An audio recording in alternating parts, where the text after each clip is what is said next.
The void beyond the Helix Dusk Perimeter shimmered like glass stretched too thin.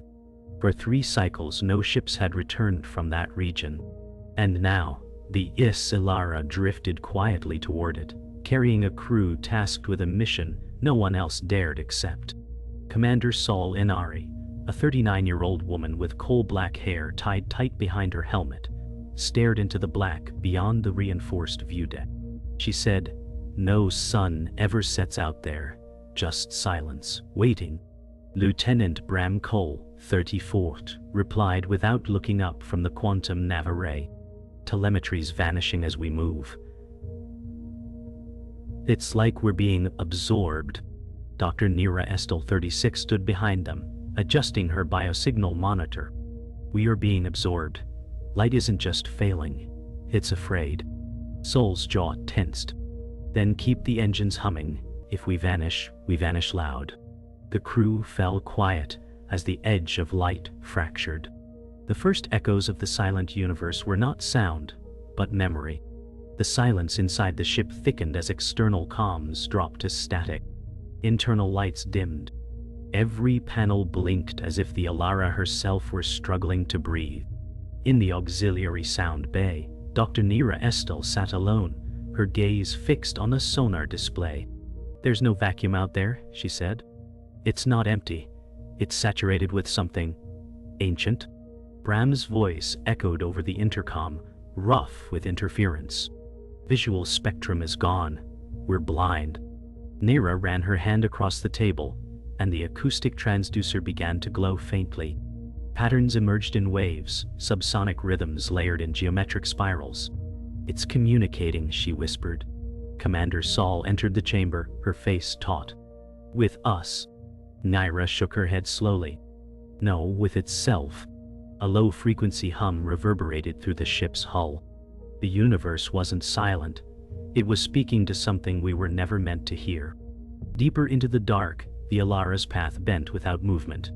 The ship's readings began looping, coordinates that circled themselves. Lieutenant Bram Kol stared at the data feed, jaw tightening. "We're in a spatial recursion loop. Navigation's feeding us back to our own entry point." Commander Sol stood behind him, arms folded tightly. "We haven't moved, and yet we've traveled." Dr. Nyra's voice chimed in over the bridge comm. "The signal is sensing to our neurorhythms now. It's mapping us." Bram looked up. "Mapping?" she replied. "It's turning us into coordinates." Sol leaned forward. "Turn off everything that's listening. I want us deaf until I say otherwise." A beat of silence followed, but the ship trembled anyway, as if something was still listening, as if the silence itself had memory of sound and was waiting to echo it back. The Elara's artificial gravity surged for a moment, then reversed with a silent jolt. Crew members clutched rails as the ship groaned, metal protesting against forces unnamed. In the central maintenance spine, Nyra floated in 0G, drifting slowly past panels that blinked with fractal anomalies. "This isn't spatial," she murmured. "This is temporal bleed." A ripple passed through her reflection in the bulkhead glass. It didn't move with her. Bram's voice cracked over comms. "We just registered a jump. Time skipped 6 seconds forward, or back." Sol's voice followed, iron flat. "We're not supposed to be here. Even the laws of the void know that." Lights flickered. Nyra turned to see her own shadow lag behind, one full breath too late. Something wasn't wrong with the ship. The universe around it had stuttered, and remembered the wrong version of itself. The observation dome was quiet, save for the hiss of distant ventilation and the hum of systems trying to stabilize. Commander Sol stood beneath the arching dome, gazing out into a sky without stars. "There were suns here once," she said, her voice barely more than breath. "But something made them forget how to burn." Bram stepped beside her, face pale in the emergency light. "I think we're in a collapsed sector. Not spatially, philosophically. This place doesn't believe in light anymore." Nyra entered, holding a data pad pulsing with erratic signal patterns. "The universe is filtering what we remember. The further we go, the more we forget." Sol didn't move, her eyes fixed on the void. Then write it down. Every second. Every blink. If we disappear, I want proof we once existed. The stars did not return. But something deeper than light stirred in the black. The Elara had passed the threshold of observation. External cameras returned only static. Instruments refused to register time. Inside the command bay, Bram stared at a sensor map looping every 13 seconds. "We're being observed," he said. "But not from outside, from inside." Sol studied the spiral of data collapsing in on itself. "What? Not tracking us, mirroring us." Nyra's voice carried from the science deck, low and uncertain. "There's something in the signal we didn't detect before." A pattern nested between silence. "It's human, almost." Sol turned slowly. "Are you saying something's reflecting us before we reflect it?" A shudder rippled through the ship. For a second, everyone heard something impossible, a heartbeat. Not theirs. The Elara had entered a place not just without stars, but one with memory. And now memory was waking up. In the lower cargo hold, the auxiliary systems had begun to behave autonomously. Lights turned on with no command. Storage crates realigned themselves subtly. Nyra descended the access ladder cautiously, bioscanner in hand. "I'm getting no signatures, but the environment is adapting." Bram's voice echoed faintly over her shoulder. "That's not possible." A pressure change thumped softly through the floor. Nyra swept the room. Her shadow remained still while she moved. "This isn't adaptation," she said. "This is mimicry." One crate opened itself slowly, revealing a projection pad from Earth's first deep code missions, something never loaded aboard. Sol's voice came through sharply, "Get out of there." But it was too late. The hologram activated, displaying Nyra's memory, her childhood home. And it was snowing inside the ship. Sol stood at the holo table, frozen. The image being displayed was of her, an old broadcast from her cadet years, a speech never released. "How does it know this?" she asked. Bram answered without looking up. "Because we do. Somehow this place, it reflects personal memory through something deeper than sensor scans." The projection shifted again. Nyra, Bram, Sol, all three displayed in different eras, different regrets. "It's not just showing us," Nyra whispered. "It's deciding which version of us is most true." The lights dimmed. The ship's power drew downward, rerouted into the core without input. Sol's breath hitched. "We're not navigating anymore. We're being read." As if on cue, the deck lights pulsed. Each crew member's biometric ID flickered in the air. And beneath each, a word translated in every language, "Witness." The projection vanished. In its place, a new presence emerged, not physical, not holographic, but felt. A pressure behind the eyes. A thought that was not theirs. Sol gripped the railing. "Something's broadcasting?" Bram collapsed to one knee, clutching his temple. Nyra cried out, "This isn't language, it's compression, it's folding cognition into message." For one flash, Sol saw something that burned itself into her mind, an endless corridor of sleeping vessels. Human, alien, unknown. "It's not speaking to us," she gasped. "It's adding us to the archive." Her vision blurred. Symbols she'd never studied filled her thoughts. The universe didn't destroy civilizations. It stored them, like fossils in memory. And now it was storing them too. When the pressure lifted, the crew found themselves seated, none remembered moving. The lights were restored.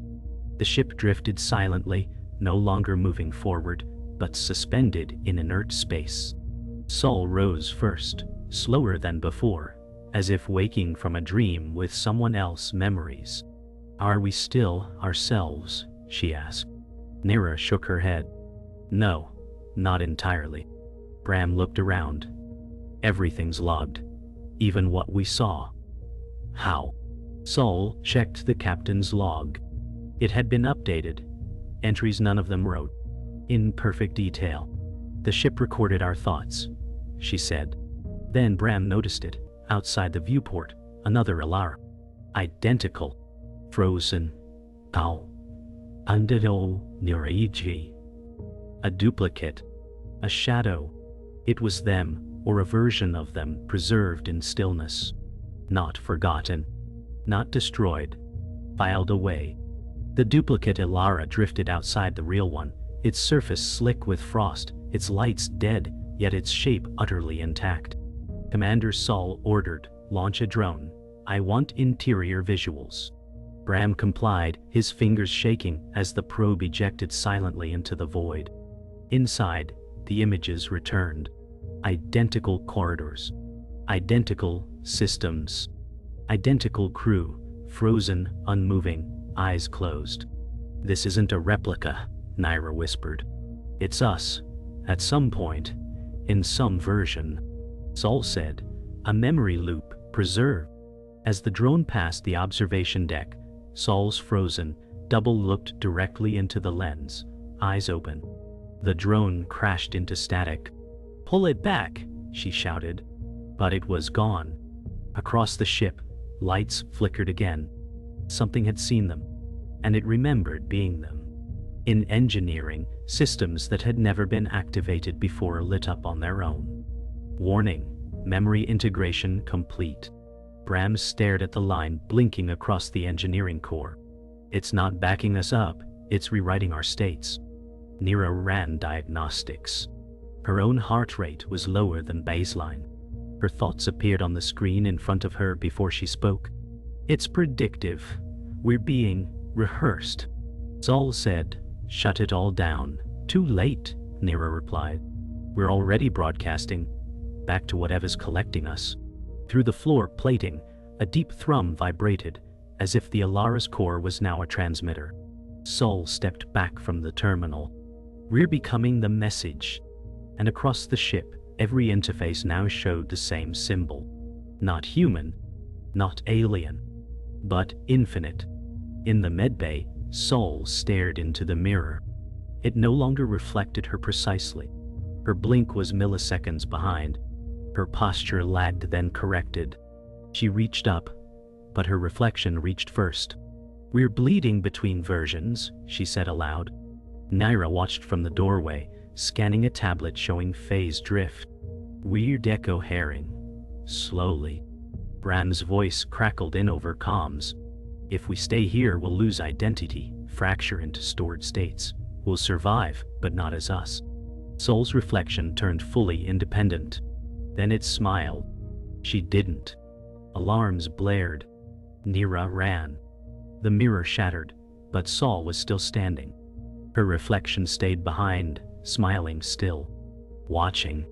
The ship stopped responding to commands. Out. The Elara drifted along a path it had never charted, engines humming to a silent rhythm. "It's pulling us towards something," Bram muttered. Ahead lay a vast structure, planet-sized, black, and geometrically perfect. It rotated without motion, suspended in a sea of unlight. "It's a vault," Nyra said. "This is where civilizations are kept." Sol whispered, "Not stored, displayed." Around the structure floated other ships, derelicts, shattered husks, monuments from thousands of unknown origins. "This is a museum," Bram said, "for what the universe doesn't want to forget." The Elara altered course. They were not approaching the vault. They were being admitted. Inside the vault, the Elara was drawn to dock. The structure itself reshaped to meet the ship, forming an airlock where none existed before. Sol led the crew into a chamber of impossible scale. The floor stretched endlessly. The ceiling was a projection of every star ever catalogued. In the center stood a pedestal. On it, a book. A real book. Bound in something ancient and unreadable. "That wasn't ours," Sol said. "No," Nyra replied. "But it's about us." The first page turned itself, revealing text that formed only as they looked at it. Stories. Logs. Memories. All theirs. But told from a voice outside them. Bram backed away. "It's already finished the story." Sol stepped forward, laid her hand on the page. Then let's rewrite the ending. The pedestal accepted her touch. The book began again. The book did not end. It expanded. As Sol's hand rested on the page, thousands of thin filaments of light unraveled from its spine, spiraling through the chamber into the ceiling, into the stars themselves. It's rewriting in real time, Nyra said, breathless. Bram adjusted his visor. These aren't just our memories. It's mixing them with others. Countless others. Sol stepped back. The vault isn't a library. It's a neural field. Every archived race, network. The stars above flickered. New constellations formed, ones shaped like faces. Ships. Words. This is sentient, Nyra whispered. Not the vault. The archive itself. Bram took a step toward the center. Then it's listening. A voice filled the air, not heard, but understood. What do you want to remember? Sol replied without hesitation. Who we were, and who we refused to become. The floor beneath them shifted, not physically, but perceptually. They stood in a memory no one had lived. A shoreline under two suns. Grass that shimmered like liquid metal. This isn't ours, Bram said. But it feels known. A tower loomed ahead, made of sound rather than stone, resonating with ancient harmonics. Nyra whispered, "We've stepped into a preserved world, one that was lost." Sol crouched, running her hand over the glimmering soil. A template. We're being shown what could be. The vault wasn't just a record. It was a suggestion, a challenge. This is what they left behind, she said. Not just history, intention. Above, the sky pulsed again. A question burned through the air. Will you carry this forward? Sol looked at her crew and nodded. Yes, we will. The illusion faded. They were back in the vault, but something had changed. The book was gone. In its place, a glowing construct of the Elara floated above the pedestal. Only it wasn't the ship they knew. Its form had shifted, refined, reconfigured as if redesigned by intelligence far beyond theirs. Is that us? Bram asked. That's what we become, Nyra answered. Sol approached the construct, or what we're capable of. A panel opened at the base of the pedestal, revealing a device, smooth, palm-sized, humming. It pulsed to Sol's heartbeat. It's offering it to us, Nyra whispered. But it's not tech, it's permission. Sol closed her hand around the device. The construct dissolved. Above them, the stars shifted again, this time in response. The archive had chosen them to carry its voice. As they stepped back aboard the Elara, nothing felt the same. The corridors shimmered with faint energy. Systems once inert hummed with new life. Bram ran diagnostics. Subroutines we never installed. Functionality far beyond human design. Nyra nodded. The ship has integrated with the vault's core memory. We're carrying it now. Sol sat in the captain's chair, her fingers brushing the console. It responded before she touched it, displaying star paths never seen, some already marked with their own signature. It left traces, she said. Others like us, others who chose to remember. The stars no longer looked distant. They looked connected. The Elara was no longer just a vessel. It was a beacon. The Elara launched from the vault, no longer tethered to inertia. It moved not through space but through intent, drawn towards systems whispering their own lost stories. Sol addressed the crew, her voice calm. We've seen what the universe remembers. Now it's time to listen to what it's forgotten. Nyra scanned the first incoming signal. It was fractured, ancient, and unmistakably pleading. There's a world here, she said. It vanished from galactic archives thousands of years ago. Bram locked the trajectory. Not anymore. As the ship curved through light and silence, the stars bent slightly, acknowledging them. They weren't returning to Earth. They were becoming its emissaries. The suns that never set had passed on their light. Now, it was the Elara's turn to carry the fire. The first system they reached pulsed faintly in the void. No designation, no planetary chart. The Elara responded to it before the crew even issued commands, slowing to a halt above a frozen planet wrapped in rings of static. "There's no sun," Bram said. "Not dead, absent." Nyra studied the scans. "This planet hasn't seen light in millennia." And yet, she hesitated. "There's life below, or something pretending to be." Sol nodded. "Then we land." The ship descended through layers of interference, turbulence shaking through every deck. Below, the planet's surface pulsed with residual memory, cities etched into the ice, entire cultures buried in chronology, not soil. They weren't just visiting ruins. They were walking into someone else's final sentence, unfinished, waiting for a pen to complete it. The planet's atmosphere was not breathable, but the vault had rewritten the Elara's field integrity. As they stepped onto the surface, it flexed around them. No suits, no resistance.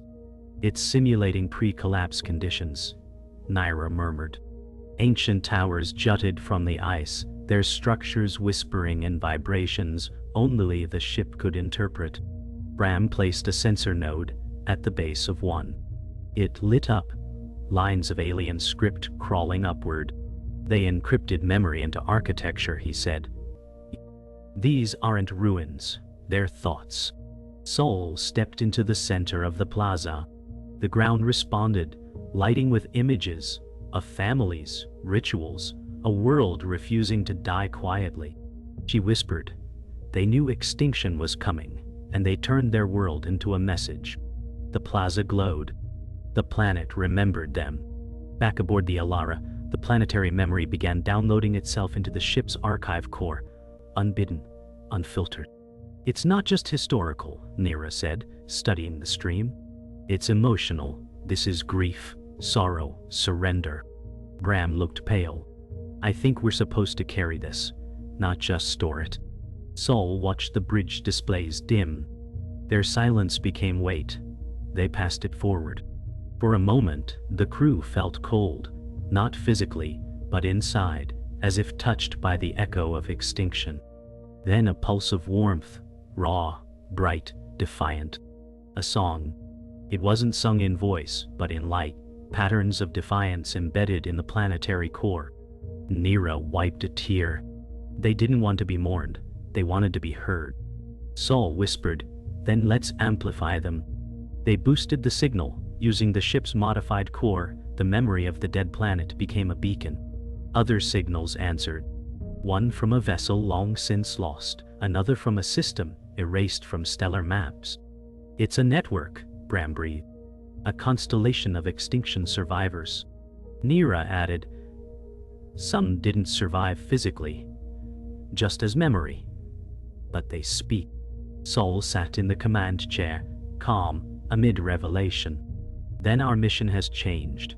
We're not exploring, we're gathering." The Elara rotated slowly in orbit, a hub of remembrance. And far beyond, one more signal flickered, heavily encrypted, human in structure, old and angry. "Earth," Bram said quietly. "They know." Sol nodded. "Good. Let them listen too." The return signal from Earth was not friendly. A warning, a threat. "They're calling it a contamination," Bram said. Nyra shook her head. "They're afraid. We've seen too much." Sol didn't flinch. "We'll go back." But not in silence. The Elara shifted its course, setting a path home, not to submit, but to show.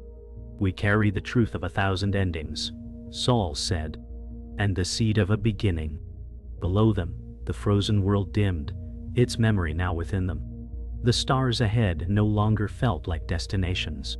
They were witnesses. Earth was not ready. But they were. As the Elara entered fold space, the ship pulsed once, every light resonating with voices long gone. And behind them, the vault sang. The Elara emerged from fold space into Earth's outer system, where satellites blinked in silence and patrol vessels waited like sentinels. "They've blocked us," Bram said. "Jammed everything except our identity signal." Nyra ran a scan. They're not asking for proof. They're preparing for containment. Sol stood in front of the viewport, calm. Then let's give them something to remember. She activated the Vault Core interface. The bridge dimmed. A transmission began, not in language, but in experience. Every system around Earth received it simultaneously. The grief of the frozen world, the soundless extinction, the memory preserved in silence. We've turned their paranoia into perspective, Bram said. Sol replied, let them understand the cost of forgetting. And across the fleet, some ships didn't move to intercept. Some powered down. Earth Command responded not with weapons, but with silence. For 21 minutes, the Elara floated in stillness. Then, a signal. A private channel. Sol opened it. A familiar voice spoke. Admiral Corrin, once her superior. What have you brought back, Commander? She replied, proof that silence is not peace, and memory is not a threat. He paused. We don't know how to process what you've sent. You're not meant to, Nyra said, stepping forward. You're meant to carry it. Bram added, this is the cost of survival. Empathy, not erasure. Corrin exhaled. And what do you intend to do now? Sol replied, well, keep listening. You can choose to join us, or stay afraid. The channel ended. The Elara remained, signal open. The Elara descended into low orbit. Earth's surface gleamed beneath layers of atmospheric defense. But no strikes came. They're waiting to see what we do next, Nyra said. Sol nodded. So we show them. She opened the vault's interface again, not as a weapon, but as an offering. Images burst across the upper stratosphere, visible even from ground level, frozen cities, archived languages, the faces of extinct children. Bram whispered, this isn't memory anymore. It's revelation. The planet below stirred. Civilian comms buzzed with questions, cries, awakenings. Sol said, no more secrets, no more myths. The silent universe is loud, and we are its voice. The sky above Earth glowed, not with fire, but with understanding. Below, Earth awakened. Some governments condemned the transmission. Others called it sacred. Protests rose. So did celebrations. Old institutions fractured. New movements sparked. We fractured them, Bram said. Sol shook her head. No, we reminded them. Nyra stood by the viewport, her eyes reflecting the cities flickering with newfound curiosity. They always feared the silence, but what they really feared was remembering. The Elara had not fired a shot, but it had struck something deeper. Sol said, it's not our job to lead them, just to keep the record alive. The ship's course shifted again, on its own. A new signal had been received. Farther out. Older. Faint. Whoa. Another echo, Nyra whispered. And it's waiting to be heard. The Elara left Earth's orbit in silence. No escort. No resistance. Only echoes in its wake. Sol set the new trajectory, coordinates drawn from the memory web, deep in an uncharted quadrant. The oldest echo yet, Bram said. Nyra whispered, it's the one that started them all. The Vault Core pulsed brighter than before. It knew this place. Or feared it. We follow, Sol said. Not to fix, not to warn, just to remember. The stars welcomed them again. Not as ghosts. Not as invaders. But as archivists of all that chose not to be lost. The Elara became smaller and smaller against the infinite. But its signal grew stronger. Memory was now motion, and silence had become a song. The quadrant was beyond any map. No signals. No starlight. Only gravity wells and pulse echoes from collapsed systems. The Elara drifted toward a dying pulse, the oldest signature the archive could interpret. Sol studied it silently. This place is beyond memory. This is where it began. Nyra replied, the origin echo. The first collapse. Bram said, or the last attempt to be remembered. The signal was simple, one note, repeating at perfect intervals. Not a call. A heartbeat. Something endured here, Sol said. Something chose to sing rather than scream. The ship drew closer. Then, through the dark, an object. Not a structure. Not a station. A single body, humanoid, floating, encased in crystal. Eyes closed. Pulse in rhythm. Still, echoing. They brought it aboard, not with force, but reverence. The figure remained still, perfectly preserved, encased in harmonic ice. She's not human, Nyra said, running scans. But she's like us. Sol whispered, she's the source. The archive resonated wildly. Images cascaded through the ship, of galaxies falling, reborn, and collapsing again. Cycles, die. Loops, die. At the center of each, her. She's the first witness, Bram said. The one who heard the silence before it became memory. The crystal pulsed with their breath. Sol placed her palm on it. The vault core flared. The lights of every ship they'd encountered flickered within the Elara systems. They're responding, Nyra said. To her. Sol whispered. She's not just a witness. She's the first voice, and she remembers everything. The figure opened her eyes. No motion, no breath, but awareness radiated like heat. Sol stepped back instinctively. She's awake. Nyra stood frozen. She's not here in body. She's here in recall. This is memory, embodied. Bram murmured, she's testing us. Around them, the ship changed. Decks folded into unfamiliar configurations. Walls whispered in languages no one had spoken in epochs. The vault had inverted, turning inward, reflecting their deepest archives outward. She wants to see what we've carried, Sol said. And one by one their memories were offered. Failures, regrets, hopes. No judgment. Only silence. Then her voice came, not in sound, but in truth. You have remembered well. Now, you must teach others to listen. The Elara became a beacon. Not just a ship, not just a signal, but a moving archive, activated and recognized across the galaxy. Wherever they traveled, old machines awoke. Dormant signals sang back.